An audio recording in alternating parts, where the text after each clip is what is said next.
Welcome back to Not My Ghost, Not My Problem. I'm Jen. And I'm Kelly. Today, we're heading to one of the most famous cemeteries in America, a place where history, beauty, and mystery seem to share the same winding paths. Nestled along the edge of Savannah, Georgia, Bonaventure Cemetery is known for its towering oaks, elaborate monuments, and the thousands of stories buried beneath the soil. Over the years, it has become a place of fascination for historians, photographers, paranormal investigators, and curious visitors alike. Today, we'll explore the people who helped shape its legacy, the legends that refuse to fade, and the strange experiences that have convinced many that Bonaventure is more than just a cemetery. So grab your camera and a lantern, because we're about to wander through a place where memory lingers long after the voices have fallen silent.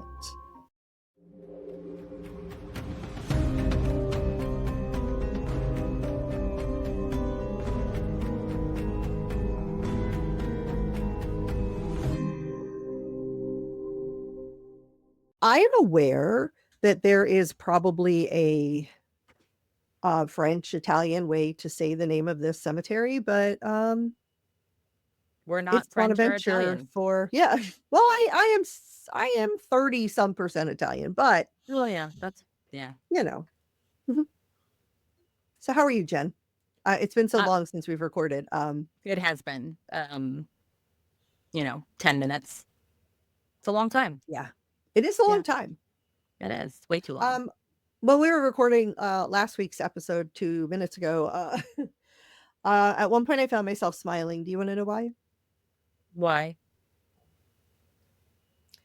Because you make me so happy, and our podcast makes me No, so happy, and me I too. just felt I know that I feel sometimes overwhelmed with like I got to get this research done, and then I know you're like we got to get the editing done, and we Yeah. got to find time to record, and things around it, especially with my hours at work right now, have been very stressful. But then it's moments like this where when I feel overwhelmed by it, and then we start recording, I'm Hmm. reminded why we do it and how Yeah. much I enjoy just spending this time with you and learning about all of these things with you, even if it's just the 50 people or so that listen. Yeah. I agree. Yeah. That's why we're still doing it. I mean, yeah, it's obviously a lot of work and it's hard to juggle that and life and friends and relationships and work. But ultimately, like, I have so much fun doing this. Yeah. So Yeah. So I just wanted to tell you that. I didn't want to interrupt your happy last moment. episode. Thank you. I appreciate it. Yeah. All right. So welcome to our scripted unscripted banter. Welcome. Welcome. I have a question for you. Okay. I'm going to tell you the question, and then before you answer, I'm going to give you time to think. And I'm going to tell you some funny things that I discovered as I came up with this question. Okay. Okay. If you had to write your epitaph, what would it be? What would you put on your tombstone? I mean, I don't need time to think because I don't want to be buried, so I don't plan on having a tombstone. Well, So therefore nothing. if you did, what would Uh, you? okay, fine. I guess give me time to think. Okay, because I don't want to be buried either. So, but I was looking up funny things that people have put Yeah. It would have to on be their something funny. tombstones. Yeah. And one of my favorites was so you have the tombstone part that's up here, and then there's like a little lip at the bottom of this tombstone, and you see like these smaller letters on the side of that lip. And if you stand in a certain spot and look down, you can read it, and it says, "If you can read this, you're standing on my boobs." Oh, I love that. And I just thought, like, how brilliant to take humor, like, get out of the way, you're ruining my view. Yeah. Some people some people put very thoughtful things on there, but I like it when the person's humor, like, kind of comes out. I'm trying to think. Um, It is hard. oh, I think one thing that would be really funny would just be like BRB. I was thinking, I was kind of thinking along the lines of like, Hamilton, King George is like, you'll be back, like Yeah. kind of like doing a spin on that, like, I'll be Oh, back yeah. soon, you'll Yeah. see. Something funny like Um, that. do not disturb. I don't know. I don't, because we disturb dead people all the time, so it kind of makes That's true. That's hypocritical of true. you. Um, maybe like, I don't know, something about being off somewhere haunting instead of being there. I know what I put on mine. What? Hey, Joel, I'll see you tonight.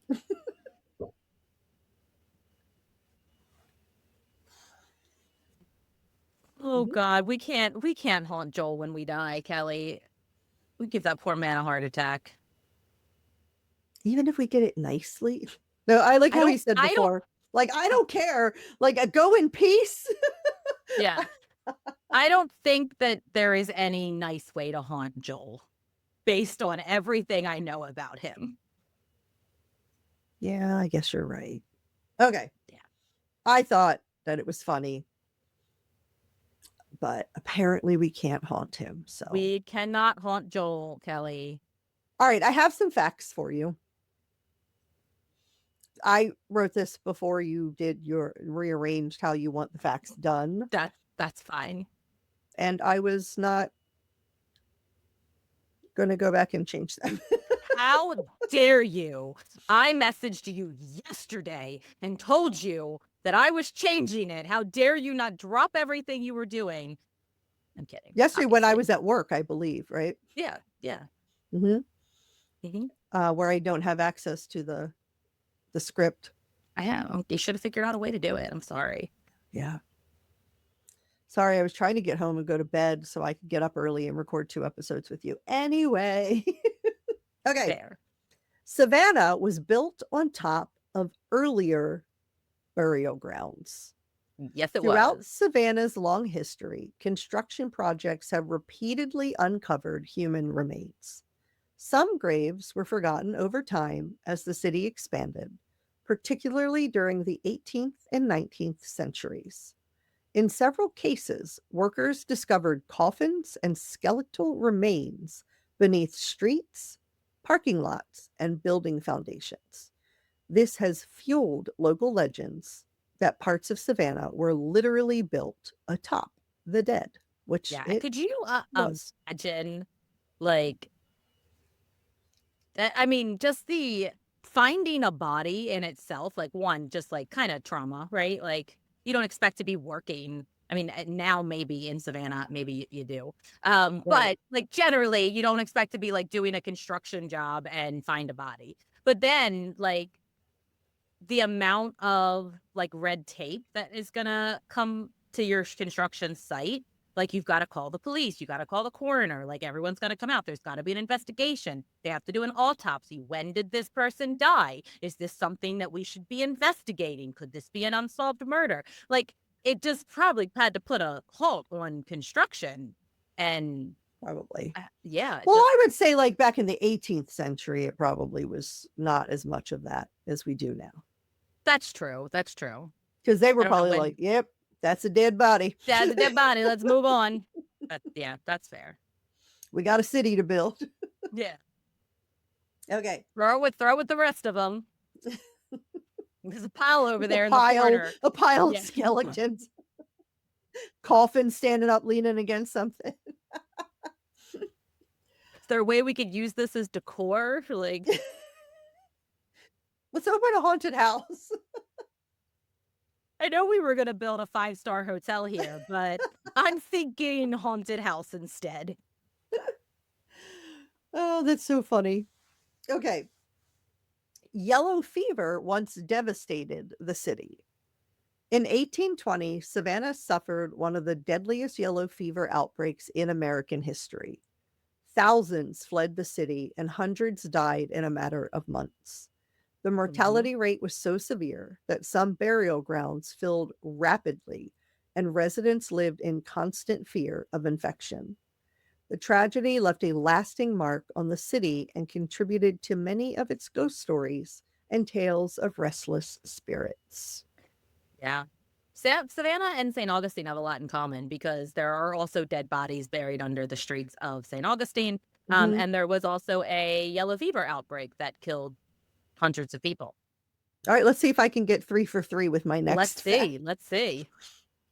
One of the deadliest hotel fires happened in Mm. Savannah. In 1898, the Pulaski House Hotel caught fire in the middle of the night. Several guests died, and survivors described chaotic scenes as people tried to escape the smoke filled hallways. Over the years, stories emerged of unexplained footsteps, voices, and apparitions connected to the location associated with the disaster, adding another layer to Savannah's haunted reputation. So, not a hotel fire, but St. Augustine is very famous for being burned to the ground several times. All right, I think it's close enough. Yeah. I'm going to call it 4 3 Yeah. for I'm going to call 3. it two. Yeah. 3 for 3. A lot of similarities. Before we get into it, this episode does contain mentions of child death and of enslaved persons. As All right, most episodes do when we're talking about history and the haunted South locations of particularly. the Yeah, South. Yeah. yeah. Yeah. Okay. When most people think of Bonaventure Cemetery, they picture rows of weathered statues standing beneath massive live oak trees draped in Spanish moss. They picture winding paths, elaborate monuments, and stories of ghosts lingering among the graves. But long before Bonaventure became one of America's most famous cemeteries, it was something entirely different. Quick tangent break. Do Mhm. you know the um I guess legend behind Spanish moss in Savannah? No, So there are some parks that have if you have you ever been to Savannah? no. Okay, so the trees in Savannah are covered in Spanish moss, and there are a handful of parks throughout Savannah that don't have any Spanish moss or have very little Spanish moss. And the thought, or at least what the tour guide when I went on a ghost tour in downtown Savannah told us, was that it is believed in those parks that those parks are haunted and Spanish moss can't grow in a haunted location, or some way the ghost was stopping the Spanish moss from growing on those trees or living on those trees. Realistically, it was probably just those parks being more surrounded by buildings and less wind being able to carry the seeds of the Spanish moss onto the trees. Probably. But yeah, depending on what version you believe. Okay. To understand Bonaventure, we have to go back to the mid 1700s, before there were headstones, before there were ghost tours, and before Savannah had developed a haunted reputation that it carries today. The land that would eventually become Bonaventure began as a plantation overlooking the Wilmington River. The property sat on a bluff east of Savannah where cool river breezes rolled in from the water. The name Bonaventure is believed to come from a French phrase meaning good fortune or good adventure. Interesting to name a cemetery something that means good adventure or good fortune because you're dead. Um, Yeah. Well, historians debate exactly when the name was first applied to the estate. I also okay. think it's kind of fucked up to name a plantation Yeah, good yeah, fortune. yeah. But not So, not kinda, very fucked up. right. So, when I was first looking at this, I thought it was named after the Catholic saint Bonaventure. Oh. And I was shocked that I didn't find a lot about that. But there is a Catholic saint, Saint Bonaventure. He is highly revered saint in the Catholic Church. He was a 13th century Italian scholastic theologian. I'm so proud of you for pronouncing that word. Thank you. Philosopher and Franciscan friar. Wow, Uh, snaps for I know. pronunciation. First try. He was celebrated as a seraphic doctor and is the patron saint of bowel disorders, investigating the porcelain cemeteries. Why? Why? Mhm. Why do you need a patron saint of bowel disorders? They have patron saints for everything. Yeah. So Bonaventure was officially canonized by Pope Sixtus the Fourth in 1482. As we said, he is known as a saint of bowel disorders. So that's I where I mean, thought we were going to get the name from this from. that would be But a you know, funny thing to name a cemetery slash plantation after. yeah. Oh, God. Okay. In the 18th century, this wasn't a place associated with death. It was a working property tied to the agricultural economy that shaped most of Georgia. Like many plantations of the era, its success depended on the labor of enslaved people. Stories were often left out of official records. While visitors today admire the beauty of the cemetery, the land's history also reflects the complicated and painful realities of the American South. Yep. Over the years, ownership of the property changed hands several times. One of the most significant owners was Commodore Josiah Tattnall. The Tattnalls transformed the estate into a place known for its beauty. Visitors described winding avenues, gardens, and views of the river that made the property one of the most picturesque locations in Savannah. I'm just killing it with words today. You are. You are. I Your know. patrons aren't going to get a lot of bloopers from this episode. I don't, well, there's time. There's time. We still have plenty of By the 19th century, the South was changing. Savannah was growing. The city's population was increasing, and existing burial grounds were becoming crowded. At the same time, attitudes towards death were evolving. During the Victorian era, cemeteries weren't viewed simply as places to bury the dead. They were designed as landscaped parks where families could stroll, reflect, and remember loved ones. That idea would eventually change the future of Bonaventure forever. I know that back when cemeteries like this were being created, it was common for people to have picnics at the graveside of their loved one. Like it was just like a park that you would go to and like cook out. It Yeah. just had dead bodies buried there. And the families would come and spend time with their loved ones at the burial grounds and would have I mean, picnics. And I like cemeteries, so I'd have a picnic at a cemetery. I do too, but for probably different reasons than what the families back then did. Yeah. Yeah. Probably. In 1846, a portion of the plantation was purchased by Evergreen Cemetery Company. Their vision was to create a rural cemetery, a style that had become popular throughout America. Instead of the crowded churchyards, rural cemeteries featured the winding roads and the natural scenery, and the elaborate memorials that would eventually go up were designed to blend into the landscape more. And the Okay. location seemed perfect. Towering oaks provided the shade, the river offered a peaceful backdrop, and the rolling terrain created dramatic views unlike many traditional cemeteries of the time. What had once been a private plantation land slowly began transforming into a city of the dead. As decades passed, more families chose Bonaventure as their final resting place. Wealthy merchants, military officers, politicians, artists, and ordinary citizens all found their way here. Monuments rose from the earth, marble angels appeared among the trees, and family mausoleums stood behind simpler graves. The cemetery became a reflection of Savannah itself.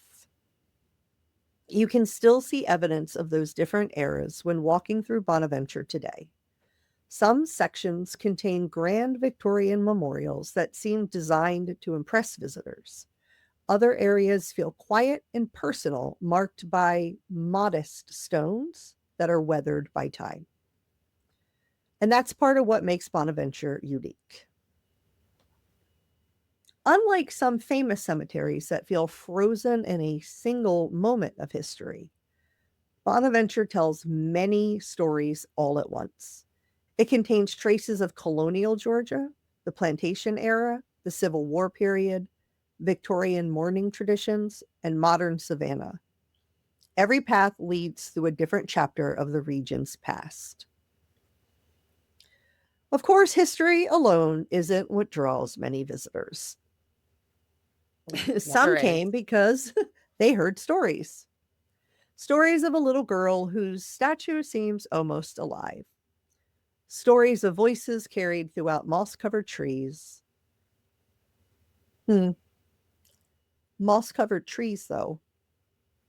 So it couldn't be haunted. Clearly not. Clearly, based on what you had learned. Yeah.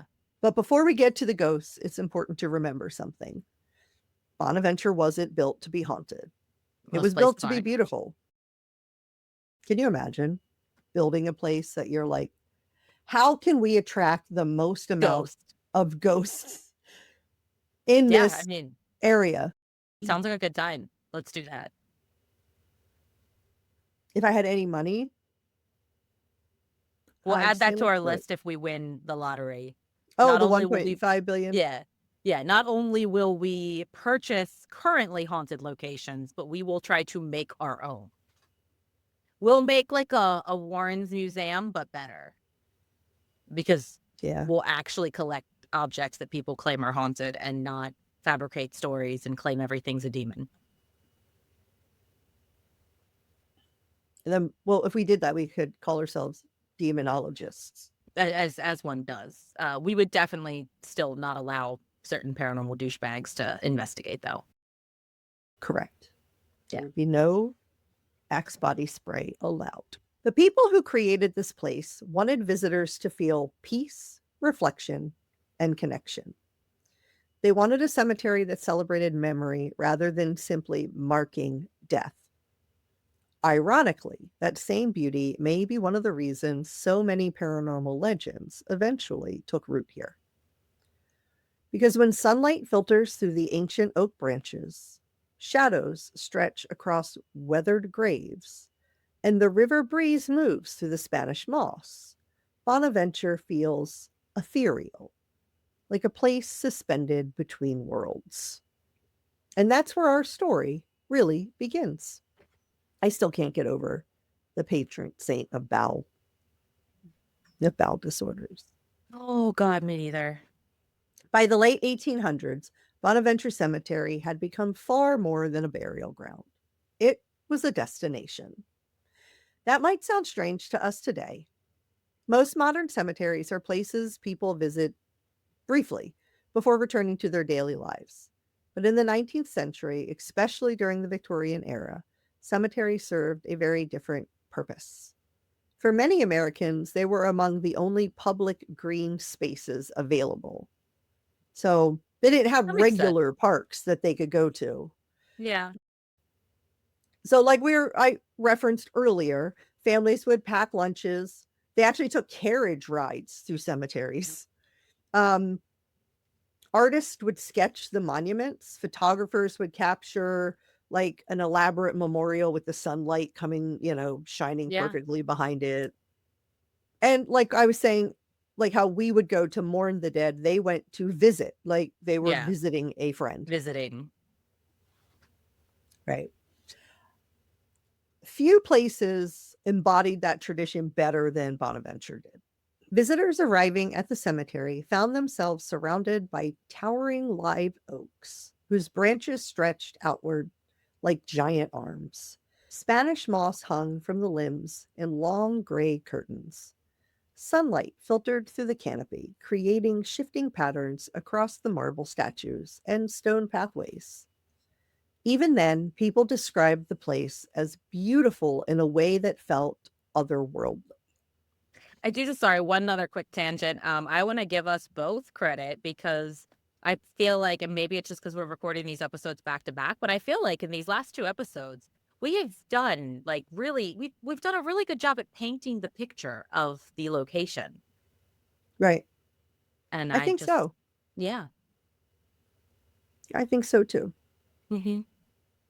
I think there's some locations just allow you to do that more. Like this, you're obviously trying to paint the beauty, whereas with the Island of the Dolls from last week, it was trying to make it sound scary and frightening and spooky because it is. So I feel like some episodes just really allow us to Right. Because like get if we into were that talking descriptions. if we were talking about a haunted cornfield, Yeah.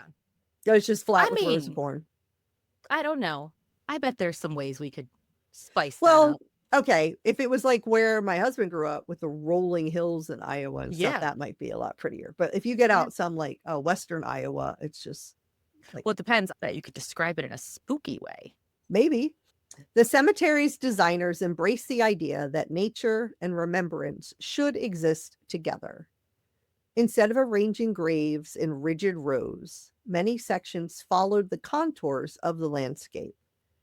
Roads curved gently through the property, family plots blended into gardens, trees, flowers, and monuments became part of the larger visual story. Walking through Bonaventure was meant to be an experience, and every monument had something to say. So, Victorian cemeteries were filled with symbolism. A carved lamb often marked the grave of a child. Broken columns would represent a life cut short. Ivy symbolized eternal memory. And roses could represent love, purity, or grief, depending on how they were carved. That makes me think back to my haunted plants episode that I did forever and a day ago. About like the symbolism within like various gardens with different flowers and plants. Yeah. Yeah. Yeah. So even the statues themselves carried a message. Angels, that's it. That was weird. My mouth doesn't want to say angels, apparently. I mean, that's fair. It's the Satan in me. It is. There's a devil. Excuse me. I need a demonologist. The power of Christ compels you. Sorry, now I gotta stop laughing. Angels often stood with one hand raised towards heaven. Some appeared to be watching over the dead. Others looked as though they were mourning alongside the living. I was waiting for you to create that one. You're mourning alongside the living.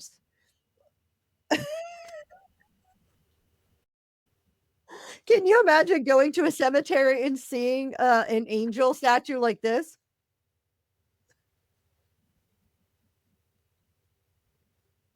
Wouldn't you feel like it was just mocking you in your grief?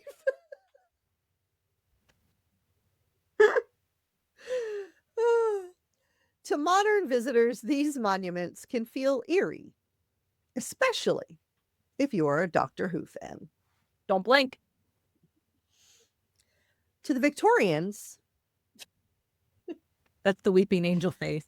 Yeah. Oh, that'll be our screenshot for the YouTube.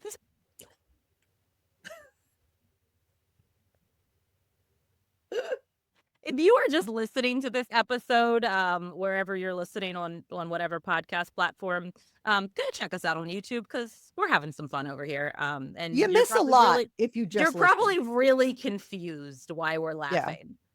So if you just listen and don't watch, you are missing a lot. You are really missing a lot.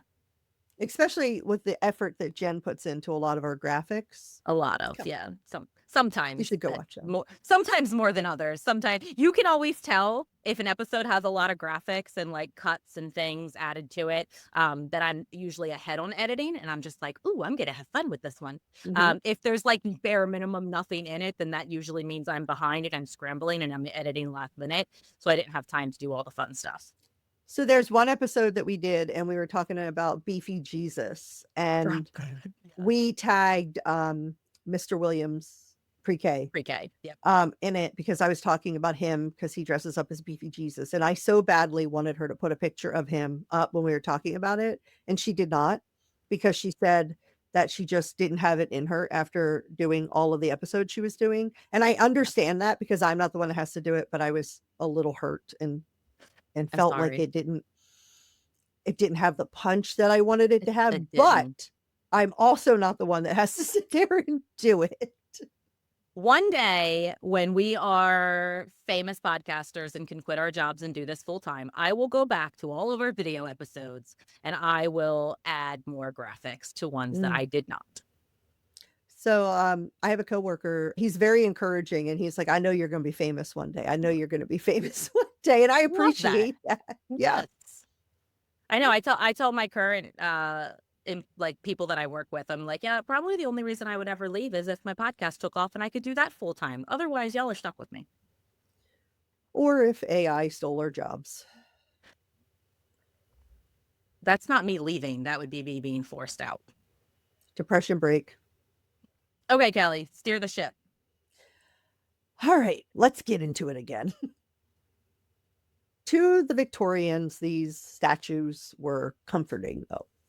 They weren't the Victorian era. They weren't Doctor Who fans because, Yeah. they didn't know the Doctor existed yet. Yeah. So death was more of a visible part of everyday life than it is today. Families frequently experience the loss of children. Disease outbreaks could devastate entire communities, and medical science had not yet advanced enough to prevent many illnesses that are easily treated today. So these people Yeah. dealt with death on the regular. Yeah. So it was common to not just lose one child to something, but 4 Multiple. children to Yeah. that same thing. We went to an old cemetery in Gettysburg, and there was this huge headstone, and it just it was like an entire family that had like 9 children, and the parents and like one of the grandparents had all died on the same day. As a result, mourning became a significant cultural practice. People wore black clothing for months or even years after losing a loved one. Yeah. I mean, Hair, that's why I dress in black. I'm just in a constant state of mourning. I have one that I think you're not going to like. Oh, no. Hair jewelry crafted from the deceased family member's hair became a treasured keepsake. Nope. No. No? No.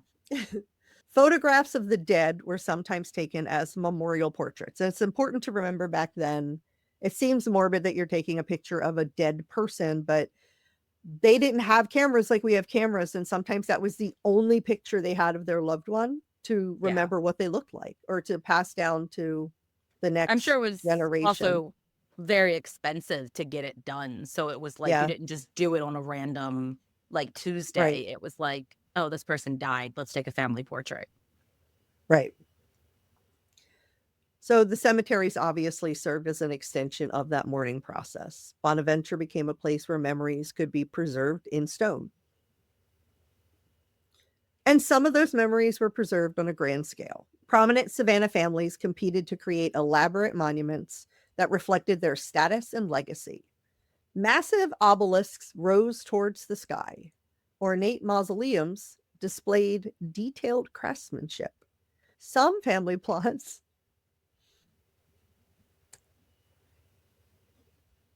if it ever cuts and we're laughing, it's because we messed something up and we're just trying to move forward, but then we just laugh at how ridiculous it was. Sorry. Some family plots occupied enough space to resemble small private parks. Yet not every grave belonged to someone wealthy. Scattered through the cemetery are markers belonging to ordinary citizens whose names have largely faded from public memory. Shopkeepers, teachers, laborers, children, soldiers. Together, they create a silent record of Savannah's history. A walk through Bonaventure is a walk through nearly 2 centuries of changing attitudes, fashions, and social customs. You can see how monument styles evolved. You can trace the impact of war, epidemics, and economic shifts. You can find evidence of entire generations who shaped the city and then disappeared into history. In many ways, Bonaventure became a reflection of Savannah itself. Elegant, complicated, beautiful, and deeply connected to the past. Of course, there's another reason people remember Bonaventure, because unlike many historic cemeteries, it never completely lost its place in public imagination. As the 12th century arrived and attitudes towards death began to change, many Victorian cemeteries became quieter and less visited. But Bonaventure remained a source of fascination. Its scenery attracted artists, photographers, historians, and eventually tourists. The cemetery's reputation grew even larger as the story spread about the strange encounters among the graves. Visitors claim they felt watched while walking beneath the oaks. Some reported hearing voices when no one was nearby. Others described an overwhelming feeling that they were not alone. Whether those experiences were paranormal or simply the result of standing in a place filled with history is open to debate. But there is no denying that Bonaventure possesses a unique atmosphere. It's the kind of place where every statue seems to have a story. Every pathway leads to another mystery. And every grave belongs to someone who once lived a life as real and as complicated as our own. I love walking through old cemeteries because I love thinking about each person and like they all had these lives, these Yeah. however old they lived, they had people that loved them, they had children, they had a spouse, they had siblings, and like they experienced joy and Heartbreak and sorrow and yeah. heartbreak and yeah. And I feel like when I go to an old cemetery, it makes me this might sound weird, but I feel like I wanna live a better life. To honor the people that have passed, it makes me want to live my life better every day That makes in a sense. way. If that makes Yeah. yeah, does that It does. Yeah. if Bonaventure is often described as an outdoor museum, it's because some of the people resting there helped shape American culture, literature, military history, and the identity of Savannah itself. Every cemetery contains stories, but some stories leave a mark far beyond the place where they are buried. And one of those stories belongs to Johnny Mercer. Even if you don't recognize the name immediately, you've probably heard of his work. Mercer became one of the most successful lyricists in American music history.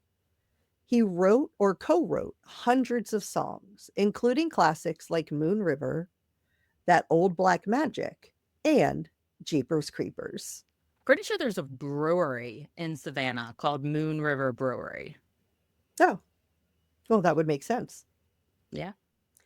Born in Savannah in 1909, Mercer often spoke about how the city's sounds, speech patterns, and atmosphere influenced his writing. The rhythm of Southern conversation found its way into his lyrics, helping create a style that felt conversational and uniquely American. Over the course of his career, he earned numerous Academy Awards and helped found Capitol Records, one of the most influential record companies in the world. Yet, despite his success, Mercer requested that his ashes be returned to the city where his story began. Today, visitors often leave guitar picks, song lyrics, and small musical tributes near his memorial. Not far away rests another figure whose relationship with Savannah was far more complicated. Poet Conrad Aiken spent most of his life wrestling with tragedy. When he was 11 years old, his father murdered his mother before taking his own life. Oh no. The traumatic event shaped much of Aiken's writing and haunted him throughout adulthood. Despite that darkness, he became one of the most respected literary voices in the 12th century, earning a Pulitzer Prize and serving as the United States Poet Laureate. Years Trauma will later, do that Aiken, to you. yeah, Make you very talented. Give you a lot of material. does. Years later, Aiken returned to Savannah, the city of his birth. Following his death in 1973, remains were placed in Bonaventure beneath a bench rather than a traditional monument. Hmm, interesting. The inscription on that bench reflects his love of language and his unconventional spirit. It states, "Give my love to the world," and "Cosmos Mariner, destination unknown." Oh, "Give my love to the world" is pretty self explanatory. "Cosmos Mariner" needs a bit more of an explanation. The phrase has become one of the most famous epitaphs in America and has inspired countless interpretations about death, the afterlife, and humanity's journey through existence. According to accounts connected to Aiken, he reportedly saw a shipping notice for a vessel named Cosmos Mariner, whose destination was simply listed as destination unknown. hmm. The image resonated with him as a metaphor for life and death and a possible afterlife. Where is his destination? It's I unknown. want I want to change my answer to the scripted unscripted banter question. Okay. Okay, so I would come up with some unsolvable puzzle Oh, that would be great that people that I talked would about for put. years, like Yes. And centuries. everyone's trying to solve it, and no one is able to solve it because it's actually It's unsolvable. nothing. Yeah, it's just Mhm. nothing. Just some Yep. nonsense. Yeah. I like that. Just because then I'll just have people sitting at my grave for like hours of like, Trying to so interpret what everything meant. what does this mean? There's a ghost and then a bed and then like this upside down shoe. Like, what's an upside down shoe, Kelly? I love it. I think that's a great Yeah. idea. Yeah. Troll people from the dead, from beyond the grave. You know, I love trolling a Yeah. lot. Just to Yeah. assholes. And if my biggest fan ever finds his way here, I just want to say,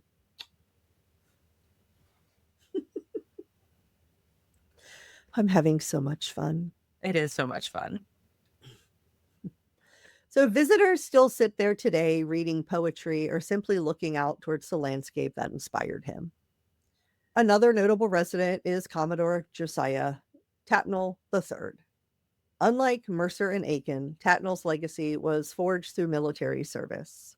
He served in the United States Navy before joining the Confederate Navy during the Civil War. Boo, boo, Boo. boo. Throughout his career, he commanded ships around the world and became known for a phrase that remains famous among naval historians. During a military engagement in China, Tattnall assisted British forces despite official neutrality.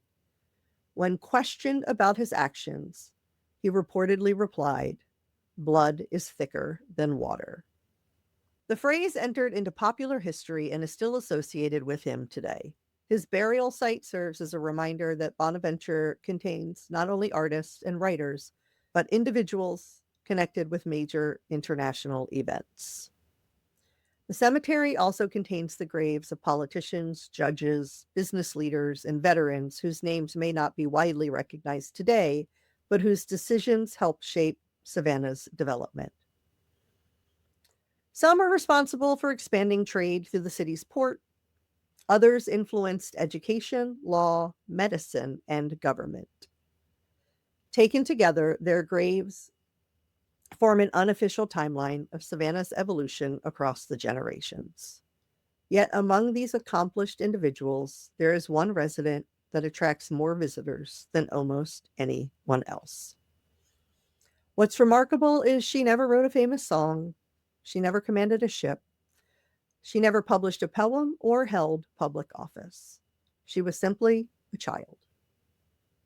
Her name was Gracie Watson. She died in 1889 at the age of 6 after contracting pneumonia.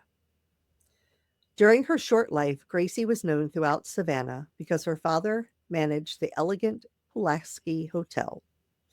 Guests often remembered the cheerful little girl who greeted visitors in the lobby and charmed travelers passing through the city. Her death devastated both her family and the community. In their grief, Gracie's parents commissioned a life-size statue that captured her likeness with remarkable detail. More than a century later, that statue remains one of the most recognizable images associated with Bonaventure. People travel from around the world to see it. Some come because of its artistic beauty, others come because they heard the stories. Stories that claim Gracie's spirit still lingers nearby. Stories that some visitors refuse to dismiss, and stories that transformed a little girl into one of Savannah's most enduring legends. All right, you ready to get into the legend of Gracie? I am. Before we do that, though, I just scrolled. Kelly, did you contrast Jen while doing this episode? Because you've got a lot left. There was just a lot to like. You have a lot left, Kelly. It just feels like in order to get like the history of who's there and how it evolved, and I don't know. I mean, it's fair, but like, is this all going to fit into one episode? I mean, I Or don't did have you- enough for 2 or episodes. Did you pull a Jen? I don't have enough for 2 episodes, so. Okay. So for little Gracie, in the spring of 1889, everything changed. An outbreak of illness swept through the area, and Gracie became sick. Despite the efforts made to save her, her condition worsened. On Easter Sunday, she died. No. Now, that kind of got my heart a little bit, thinking about as a parent, because Yeah. my dad died on Easter Sunday. Yeah. And it's difficult every year because it's like I have 2 anniversaries of his death. Like the day he actually died, and then whatever day Easter falls on. Yep. So it feels like it's like a double whammy. And then Yeah, that's especially hard enough with my dad, but if it was my kid, especially with a holiday like Easter that falls on a different fucking day, depending on the moon. But you know, that wasn't stolen right? from pagan traditions or anything. Mm-mm. But and also being trap. raised in a Christian religion, like the whole Easter holiday is supposed to be about the resurrection of a dead guy. I was about to say, did you think your dad was going to rise? No, I did not. But it is kind of like a slap in the face when you're like mourning the loss of someone, and then you're like, this magical guy got to rise from the dead, and, you know. Yeah, a little bit. I mean, I know they say that Jesus died for the sins of all humanity. But my dad once stole the only toilet in our house when he was drunk. So, beat that, Jesus. Jesus probably ain't out there stealing toilets. Probably not. I don't know. I don't know the guy personally. He may be. He may be into that kind of thing. But obviously, for little Gracie's parents, this loss was devastating. And like many families facing the death of a child during the 19th century, they searched for a way to preserve her memory. What they created would eventually become one of the most recognizable memorials in the United States. The sculpture was crafted? The sculpture was crafted by artist John Walls, a talented stone carver known for producing remarkably lifelike works. Rather than creating an idealized angel or a symbolic figure, Waltz based the sculpture directly on photographs of Gracie. I was hoping that this was the same guy that did Black Aggie, but it wasn't. But it's not. Yeah. No. As people started visiting the cemetery, people started claiming that they could hear giggling near her grave. A few insist that they've seen a child standing among the graves. Perhaps the most famous claim involves photographs. For decades, tourists have reported capturing unusual images near Gracie's memorial. Some believe they have photographed unexplained shadows, strange reflections, or figures appearing in the background of pictures. So, people that were visiting the grave started leaving things for Gracie, like toys, flowers, handwritten notes. Um, they just felt kind of connected to her story. And I think it's kind of beautiful how this little girl who was like a bright spot in Savannah's history Yeah. um, is still remembered now, like in such a loving, kind of honoring kind of way. You know what I mean? Yeah, I do. That's pretty cool. Other paranormal claims of people that visit here are footsteps, voices, the kind of things that will make you like, I don't know, think someone's behind you when you turn around, or you Mm. think you hear somebody say something and you go, "What did you say?" And they're like, "I didn't say anything." All the fucking Those time. right, those little moments. So there's also reports of seeing figures, and I found 2 stories on Reddit that kind of pull from some of these examples that Okay. experiences that people have had. Yeah. Um, so we're gonna just get into those since Jen is concerned that I channeled her, and She did. I'm just She gonna did. read the She stories. she channeled me. I just want to point it out because when we talked earlier, I think it was in a segment we're gonna cut out. I am usually the one that is cutting things out and scrambling at the last minute to be like, "Oh, this is too long," or making it multiple parts. Not Kelly. And I was just scrolling the script, and then I was like, "Fuck, we still have a I mean, lot to go." you were proud of me though for right? Like that I Yes, of course, of course. but there was just so much about this place that for me, when I was researching, it was fascinating for me to learn, and I thought, "How can I not then Yeah. tell everybody about this part of this history or this part of the history?" Or, you know. Yeah, that's how it happens, Kelly, Yeah, and I just want you to have empathy for me the next time it happens to me. maybe. We'll see. So I have 2 stories that I picked, that were on Reddit. I saw somebody say that you shouldn't say the name of the person, like Oh, the name of the user. I don't know why. I I don't don't know, know I feel what like the proper thing to do is. yeah, giving him But credit. this was what is it? It was oh, I have it on my phone because I didn't put it on here. Sorry, everyone. Because I wasn't sure if I was going to include it. This was user. It looks like it's like Robert, not Robert, because it's like ROW, Oh, Bert. okay, So I don't know. Maybe somebody was going for Robert and it was taken. I don't know. maybe. But it was Robert 341. Okay. Okay. Let's So hear your story, Robert. he says, I don't know if I'd call this paranormal, but it's the only experience I've had that I can't really explain. A few years ago, my wife and I visited Bonaventure Cemetery while we were in Savannah. It was in the middle of the afternoon, not at night, not during a ghost tour, just a normal visit. We spent a couple of hours walking around and reading all the headstones and taking in the scenery. I could do this all day, reading the Yeah. headstones. At one point, we wandered away from the main paths into a quieter section. There wasn't anyone else around that I could see. My wife stopped to read an inscription on a headstone while I walked maybe 20 or 30 feet ahead. As I was standing there, I very clearly heard a woman behind me say, "Excuse me." Not a whisper, not something distant. It sounded exactly like someone politely trying to get my attention. I turned around immediately, expecting to see another visitor waiting to get past me or ask a question. There was no one there. Oh, My wife was still several feet away, looking at the grave she had been reading. And when I walked back to her, she asked why I suddenly turned around. I told her what I heard, and she laughed, and said maybe another tourist had spoken to me.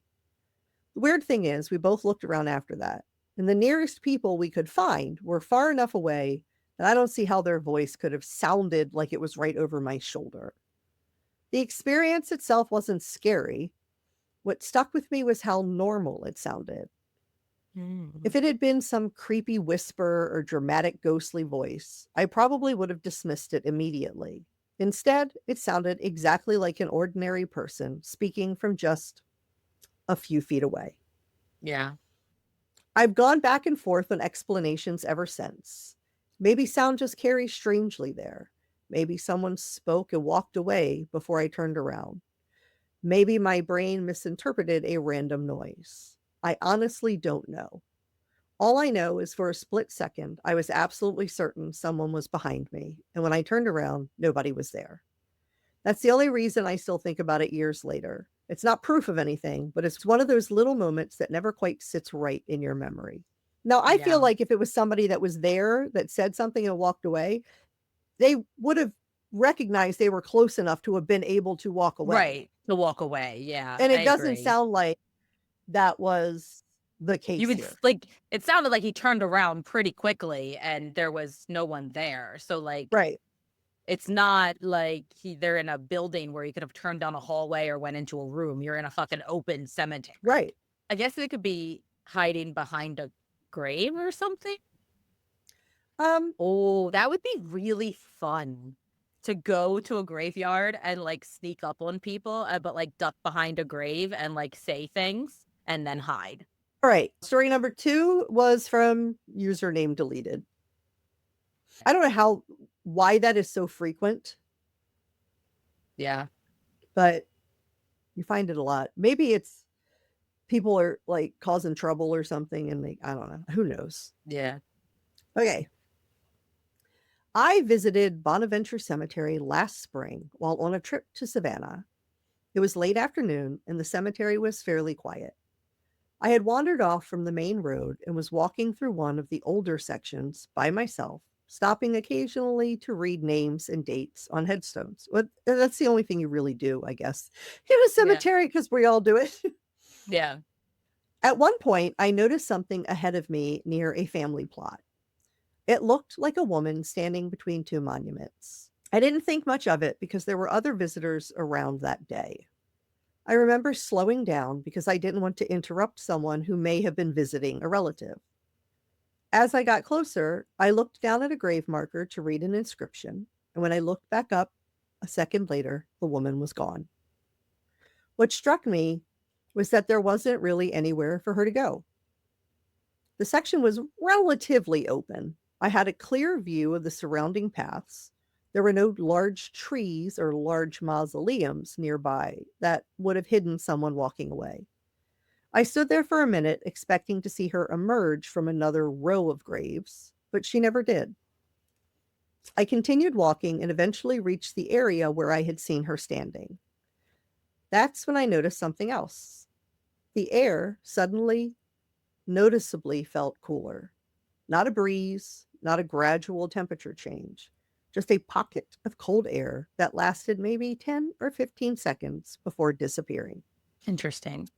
I know that there are plenty of logical explanations. Maybe the woman was another visitor and I simply lost track of where she went. Maybe the cooler air was caused by shade or changing weather conditions. But the timing of both things happening in the exact same spot has always stuck with me. I visited other historical cemeteries since, and I have never had a similar experience. It wasn't dramatic enough to convince me of anything, but it was strange enough that I still think about it. And that's what I liked about these stories is neither Yeah. one of them were scared. Yeah. They approached it with curiosity. Um and they're both stories are like could be I would like be, but things I are don't know. strange here, but I don't, Yeah. And I like how specifically this one said that, like, I know that there could have been other explanations, but having both things happen, that's Mhm. what we always say with the paranormal. Like, you can, there's always some explanation that someone can think of, but like when multiple things starts happening, it's kind of just confirms a little bit more that like these two weird things happened instead of just one. So now it Right. makes it a little bit stranger. Yeah, I agree. Yeah. Um, but there is something else that I came across when I was researching all of this stuff and looking for stories that people have from these cemeteries. Okay. And I felt like it needed to be in this episode. Okay. Okay. So not everyone views cemetery tourism positively. Critics argue that while historic cemeteries can serve as valuable educational and cultural sites, they are also active places of mourning where families continue to visit and bury loved ones. Yeah. Some visitors and local residents have expressed concerns about loud tour groups, people posing for photos near graves, and paranormal enthusiasts treating burial grounds as entertainment rather than places of remembrance. In some cases, families attending funerals have reported having to share the grounds with tour groups or curious visitors, creating an uncomfortable contrast between Yeah. private grief and public tourism. Yeah. Critics believe that when the focus shifts too heavily towards ghost stories and spectacle, it can overshadow the fact that these cemeteries are still sacred spaces for many people. Supporters of cemetery tours often counter that responsible tours help preserve history and generate funding for maintenance. But the debate highlights some ongoing questions. How do we balance education, tourism, and curiosity with respect for the people who are still coming to say goodbye? I read so many stories of people that were burying a loved one in this cemetery and Mm, had people like walking by loudly laughing. One yeah. woman was burying her mother, and a group of teenagers were in there and they were walking by and they were making like, ooh, like ghost sounds.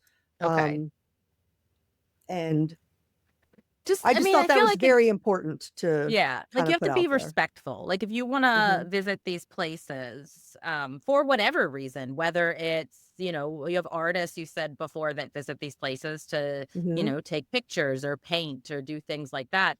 Like just be respectful. Like if you're taking photographs of graves or out there investigating for ghosts, like, and you see an active fucking funeral session, like Right. steer clear, like walk away, go to another part of the cemetery or leave and come back another time. Like you And I need to feel like understand. any tour guide that walks past while talking Yeah. is a dick. Like if I was Oh, a tour guide, absolutely. I I would would be tell the like, people in my group, we are we're walking done. past a Yeah, funeral.